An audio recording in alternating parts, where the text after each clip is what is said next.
بسم اللہ الرحمن الرحیم۔ السلام علیکم۔ یہ گروہ مقررہ جگہ کی طرف روانہ ہو گیا۔ رینی اس طرف دوڑی جا رہی تھی۔ وہ عثمان سالم کو روکنا چاہتی تھی۔ اسے شاید علم ہو گیا تھا کہ یہ لوگ پکڑے جائیں گے اور عثمان سالم مارا جائے گا۔ ان جانبازوں کے جانے کا طریقہ اور راستہ کچھ اور تھا۔ رینی پہلے وہاں پہنچ گئی جہاں سے دیوار توڑنی تھی۔ وہاں ابھی کوئی نہیں پہنچا تھا۔ اس نے اندھیرے میں ادھر ادھر دیکھا۔ اچانک پیچھے سے اسے کسی نے پکڑ لیا اور گھسیٹ کر پرے لے گیا۔ یہ ایک فوجی تھا۔ پرے لے جا کر فوجی نے اس سے پوچھا کہ وہ کون ہے۔ اس نے باپ کا نام لیا۔ اسے کہا گیا کہ وہ وہاں سے چلی جائے، مگر وہ وہاں سے نہیں ہٹنا چاہتی تھی۔ وہاں دراصل فوج کا ایک پورا دستہ چھپا ہوا تھا۔ اس کے کمانڈر نے رینی کو بتایا کہ مسلمانوں کا ایک گروہ یہاں نقب لگانے آ رہا ہے اور اسے پکڑنے کے لیے گھات لگائی گئی ہے۔ یہ اطلاع ایک اور مسلمان مخبر نے فوج کو دی تھی۔ رینی انہیں یہ نہیں کہہ سکتی تھی کہ وہ گھات سے اٹھ جائیں۔ وہ تو صرف عثمان سالم کو بچانا چاہتی تھی۔ اس مسلمان نوجوان کی محبت نے اس کی عقل پر پردہ ڈال دیا تھا۔ اتنے میں ایک فوجی نے کہا، اطلاع غلط نہیں تھی، وہ آ رہے ہیں۔ رینی تڑپ اٹھی۔ اس نے چلا کر کہا، عثمان واپس چلے جاؤ۔ دستے کے کمانڈر نے اس کے منہ پر ہاتھ رکھ دیا اور کہا، یہ بدبخت جاسوس معلوم ہوتی ہے، اسے گرفتار کر لو۔ لیکن گرفتاری کی انہیں مہلت نہ ملی، کیونکہ کچھ دور سے شور شرابہ سنائی دینے لگا تھا۔ جانبازوں کی یہ پارٹی سیدھی گھات میں آ گئی تھی۔ صلیبیوں کے دستے کی تعداد زیادہ تھی۔ پیشتر اس کے کہ جانباز سنبھلتے، وہ گھیرے میں آ چکے تھے۔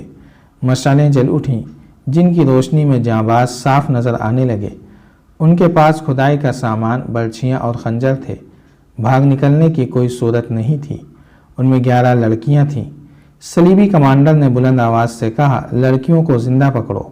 چھاپا ماروں میں سے کسی نے کہا، مجاہدوں بھاگنا نہیں، ایک ایک لڑکی کو ساتھ رکھو۔ اور جو معرکہ لڑا گیا وہ بڑا ہی خونریز تھا۔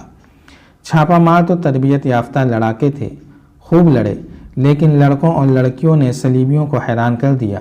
لڑکیاں ڈرنے کے بجائے نوجوانوں کو للکار رہی تھیں۔ انہیں زندہ پکڑنے کی کوشش میں متعدد صلیبی ان کے خنجروں کا شکار ہو گئے، مگر صلیبی تعداد میں زیادہ تھے۔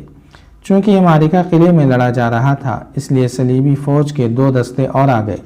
اس معرکے میں ایک نسوانی آواز بار بار سنائی دیتی تھی، عثمان نکل جاؤ، عثمان تم نکل جاؤ۔ یہ رینی کی آواز تھی۔ اس وقت تک عثمان لڑ رہا تھا۔ اس کے سامنے ایک صلیبی آیا۔ عثمان کے پاس خنجر تھا اور صلیبی کے پاس تلوار۔ اچانک اس صلیبی کی پیٹھ میں ایک خنجر داخل ہو گیا۔ یہ رینی کا خنجر تھا۔ ایک اور صلیبی نے اسے للکارا۔ اس نے مرے ہوئے صلیبی کی تلوار اٹھا لی اور مقابلے پر اتر آئی۔ عثمان سالم اس کی مدد کے لیے آگے بڑھا، لیکن کسی صلیبی کی تلوار نے اسے شہید کر دیا۔ کچھ دیر بعد جانبازوں میں صرف 2 لڑکیاں زندہ رہیں۔ وہ اکٹھی تھیں اور بہت سے صلیبیوں کے گھیرے میں آ گئیں۔ گھیرا تنگ ہو رہا تھا۔ انہیں کہا گیا کہ وہ خنجر پھینک دیں۔ دونوں نے ایک دوسرے کی طرف دیکھا۔ دونوں نے بیک وقت اپنا اپنا خنجر اپنے اپنے دل پر رکھا اور دوسرے لمحے انہوں نے خنجر اپنے دلوں میں اتار دیے۔ رینی کو زخمی کر کے پکڑ لیا گیا تھا۔ اس نے بعد میں پاگل پن کی کیفیت میں بیان دیا کہ وہ اس اسکیم کو ناکام کر کے عثمان سالم کو بچانا چاہتی تھی۔ قلعے کی دیوار توڑنے کی امید ختم ہو گئی۔ شہر کے اندر مسلمانوں کی تخریب کاری بھی ختم ہو گئی۔ مسلمانوں کی قیادت کرنے والے جانباز شہید ہو چکے تھے۔ بلجیس بھی شہید ہو چکا تھا۔ لیکن سلطان ایوبی کی امیدیں صرف ان سرفروشوں کے ساتھ وابستہ نہیں تھیں۔ وہ قلعے سر کرنا جانتا تھا۔ ابھی تو محاصرے کا دوسرا دن تھا، مگر اب کے صلیبیوں نے بھی قسم کھا لی تھی کہ وہ کرک کا قلعہ سلطان ایوبی کو نہیں دیں گے۔ صلاح الدین ایوبی نے صلیبیوں کے غیر معمولی طور پر مستحکم مستقر کرک پر ایسی بے خبری میں حملہ کیا تھا کہ صلیبیوں کو اس وقت خبر ہوئی جب سلطان ایوبی کی فوج کرک کو محاصرے میں لے چکی تھی۔ لیکن محاصرہ مکمل نہیں تھا۔ یہ سہ طرفہ محاصرہ تھا۔ جاسوسوں نے سلطان ایوبی کو یقین دلایا تھا کہ کرک شہر کے مسلمان باشندے ان چھاپا ماروں کے ساتھ جنہیں سلطان ایوبی نے پہلے ہی شہر میں داخل کر دیا تھا، اندر سے قلعے کی دیوار توڑ دیں گے۔ محاصرے کے چوتھے 5ویں روز اندر سے ایک جاسوس نے باہر آ کر سلطان ایوبی کو یہ اطلاع دی کہ تمام چھاپا مار اور چند ایک مسلمان شہری دیوار توڑنے کی کوشش میں شہید ہو گئے ہیں۔ ان میں مسلمان لڑکیاں بھی تھیں اور ان میں ایک عیسائی لڑکی بھی شامل ہو گئی تھی۔ سلطان ایوبی کو یہ بھی بتایا گیا کہ کسی ایمان فروش مسلمان نے اس جانباز جماعت میں شامل ہو کر دشمن کو اطلاع دے دی تھی، جس کے نتیجے میں دشمن نے گھات لگائی اور ساری کی ساری جماعت کو شہید کر دیا۔ یہ اطلاع بھی دی گئی کہ اب اندر سے دیوار توڑنے کی امیدیں ختم ہو چکی ہیں۔ امیدیں ختم ہونی ہی تھیں۔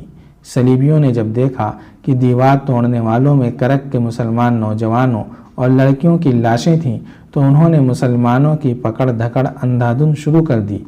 لڑکیوں تک کو نہ بخشا، جوانوں کو بیگار کیمپ میں، بوڑھوں کو ان کے اپنے گھروں میں اور جوان لڑکیوں کو قلعے کی فوجی بارکوں میں قید کر دیا۔ ان میں سے کچھ لڑکیوں نے خودکشی بھی کر لی تھی، کیونکہ وہ جانتی تھیں کہ کفار ان کے ساتھ کیا سلوک کریں گے۔ صلاح الدین ایوبی کو بھی یہی غم کھانے لگا کہ کرک کے مسلمانوں کو یہ قربانی بہت مہنگی پڑے گی۔ اس نے جب ان جانبازوں کی خبر سنی تو اپنے نائبین سے کہا، یہ کارستانی صرف ایک ایمان فروش مسلمان کی ہے۔ اس ایک غدار نے اسلام کی اتنی بڑی فوج کو بے بس کر دیا ہے۔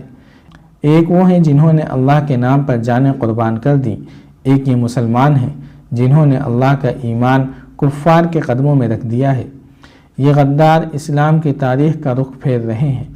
سلطان ایوبی غصے سے اٹھ کھڑا ہوا اور اپنی ران پر گھونسا مار کر بولا، میں کرک کو بہت جلدی فتح کروں گا اور ان غداروں کو سزا دوں گا۔ سلطان ایوبی کے انٹیلیجنس کا افسر زاہدان خیمے میں داخل ہوا۔ اس وقت سلطان ایوبی کہہ رہا تھا کہ آج رات کو محاصرہ مکمل ہو جانا چاہیے۔ میں آپ کو ابھی بتاتا ہوں کہ کون سے دستے کرک کے پیچھے بھیجے جائیں۔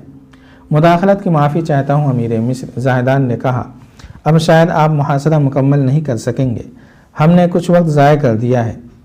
کیا تم کوئی نئی خبر لائے ہو؟ سلطان صلاح الدین ایوبی نے اس سے پوچھا۔ آپ نے جس کامیابی سے دشمن کو بے خبری میں آن لیا تھا اس سے آپ پورا فائدہ نہیں اٹھا سکے، زاہدان نے جواب دیا۔ وہ ایسے بے دھڑک انداز سے بول رہا تھا جیسے اپنے سے چھوٹے عہدے کے آدمی کو ہدایات دے رہا ہو۔ سلطان ایوبی نے اپنے تمام سینئر اور جونیئر کمانڈروں اور تمام شعبوں کے سربراہوں سے کہہ رکھا تھا کہ وہ اسے بادشاہ سمجھ کر فرشی سلام نہ کیا کریں، مشورے دلیری اور خود اعتمادی سے دیں اور نکتہ چینی کھل کر کیا کریں۔ زاہدان انہی ہدایات پر عمل کر رہا تھا۔ اس کے علاوہ وہ انٹیلیجنس کا سربراہ تھا۔ اس کی حیثیت ایسی آنکھ کی سی تھی جو اندھیروں میں بھی دیکھ لیتی تھی، اور وہ ایسا کان تھا جو اپنے جاسوسوں کے ذریعے سینکڑوں میل دور دشمن کی سرگوشیاں بھی سن لیا کرتا تھا۔ سلطان ایوبی کو اس کی اہمیت کا احساس تھا۔ وہ جانتا تھا کہ کامیاب جاسوسی کے بغیر جنگ نہیں جیتی جا سکتی، خصوصاً اس صورتحال میں جہاں صلیبیوں نے سلطنت اسلامی میں جاسوسوں اور تخریب کا جال بچھا رکھا تھا۔ سلطان ایوبی کو نہایت اعلیٰ اور غیر معمولی طور پر ذہین اور تجربے کار جاسوسوں کی ضرورت تھی۔ اس میدان میں وہ پوری طرح کامیاب تھا۔ اس کے انٹیلیجنس کے 3 افسر علی بن سفیان اور اس کے 2 نائب حسن بن عبداللہ اور زاہدان جانباز قسم کے سراغ رساں اور جاسوس تھے۔ انہوں نے اس محاذ پر صلیبیوں کے کئی وار بیکار کیے تھے۔ آپ کو معلوم تھا کہ صلیبیوں نے جہاں کرک کا دفاع مضبوط کر رکھا ہے وہاں بہت سی فوج کرک سے دور خیمہ زن کر رکھی ہے، زاہدان نے کہا۔ آپ کو یہ بھی بتا دیا گیا تھا کہ اس فوج کو باہر سے محاصرہ توڑنے کے لیے استعمال کیا جائے گا۔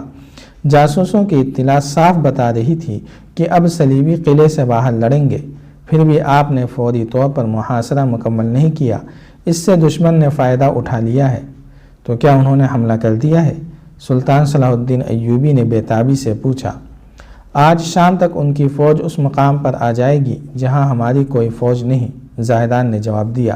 میرے جاسوس جو اطلاع لائے ہیں وہ یہ ہیں کہ صلیبی فوج گھوڑ سوار اور شتر سوار ہوگی، پیادہ دستے بہت کم ہیں۔ وہ محاصرے کی جگہ پر آ جائیں گے اور دائیں بائیں حملے کریں گے۔ اس کا نتیجہ اس کے سوا اور کیا ہو سکتا ہے کہ ہمارا محاصرہ ٹوٹ جائے گا۔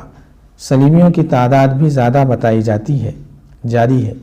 اگر آپ کو یہ قسطوار سلسلہ پسند آ رہا ہے تو لائک، شیئر اور کمنٹ کے ذریعے ہماری حوصلہ افزائی کریں۔ جزاک اللہ خیرا۔